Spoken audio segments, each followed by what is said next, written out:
This is James Helder for IFL TV in association with Macklin's Gym Marbella. I'm here today at the Matchroom HQ for the kind of end of season barbecue. With me I've got British and Commonwealth champion Josh Warrington. How are we doing, Josh? I'm very well, thank you. Should I say Mr. Leeds, as he likes to call you now? Mr. Leeds, the Ricky Hatton of Leeds. Ricky Hatton of Leeds. It's a good moniker to have, isn't it? It's not a bad one. It's not a bad. Like to keep my own, like, but no, it's a great moniker, whatever word you use to have. Last time we caught out with you was in Leeds. It was a weekday. You were just about to have your fight. Great night's work for yourself and really entertained the Leeds crowd. Yeah, I mean, like I said earlier on, Leeds is crying out for some success in the boxing, especially pro boxing, and you know, I think that night's shown that if we, you know, the right show's put on, then the fans will come out, and that was on a Wednesday night with 3 weeks promotion, and there were plenty of people there, and you know, if we get there back there again, I think the numbers could double or triple. So, considering that was a weekday. Yeah, exactly. People had work and whatnot next day, and it, like I say, it came at short notice, but there were still an amazing amount of support down there, and they made tremendous noise. You know, it were deafening in there. So yeah, it was good. In Leeds now, you're a big name. You're just starting to be getting known in other parts of the country.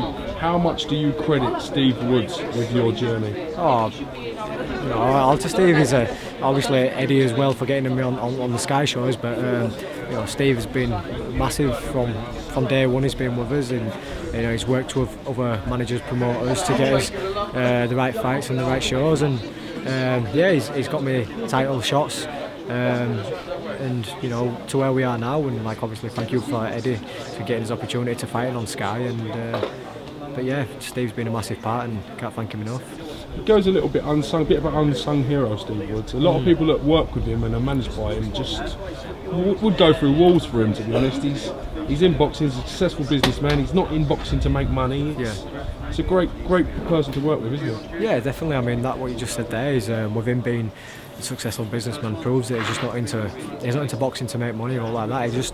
It's a sport he loves, and I don't know, he wants to help people and make them succeed. So you know, it's just a man who loves the sport rather than sees it as a business. How much do you love the sport? Because it's been well documented, and I want to talk to you about your dental job because that's not what we're here to talk about, but yeah, it's been well documented your work away from boxing. Yeah, I hate it. I can't be arsed with it. I don't like it. I'm thinking about packing it in, to be fair. Now, boxing, obviously, it's one of the most addictive sports about. I mean, I can't think of any other sport where you get punished and you just can't wait to get back into it, you know. It's one of them things. I've got the bug since being a young lad, and always grown up loving the buzz of, you know, watching a big fight. Like I grew up watching like Ricky Hatton, Joe Calzaghe, Lennox Lewis, and I loved them big fights. And you know, and now we're doing it ourselves. It's like a bit of a living dream, and I think there's no bigger buzz when training for a fight, and when you're in there on your own and you're doing well and everything. It's the biggest adrenaline rush ever.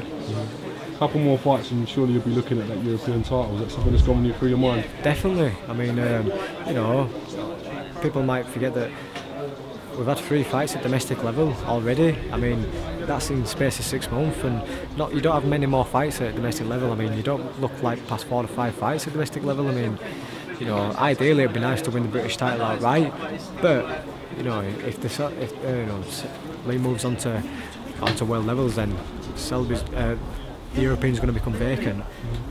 No, that's not handy for you that them titles are in the camp a little bit, because they are reachable, aren't they? Yeah, definitely. I mean, you know, with Lee giving them up, I've just jumped at opportunity every chance. I mean, the one against Samir, I don't think we were supposed to go over there and cause an upset, but we did. Like, you know, Samir was an up-and-coming kid who were meant to do big things and all, and we caused the upset, and then, you know, box Monroe, and then opportunity for British came up, and you know, obviously with Lee Selby moving on, it like paved the way for me to, you know, to pick up them titles, and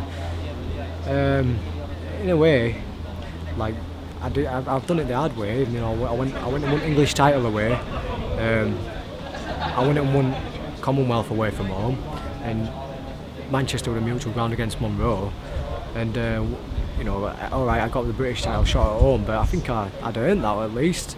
You know, I'd done my apprenticeship, and I've never called anyone out. I've always just boxed whoever's been put in front of me.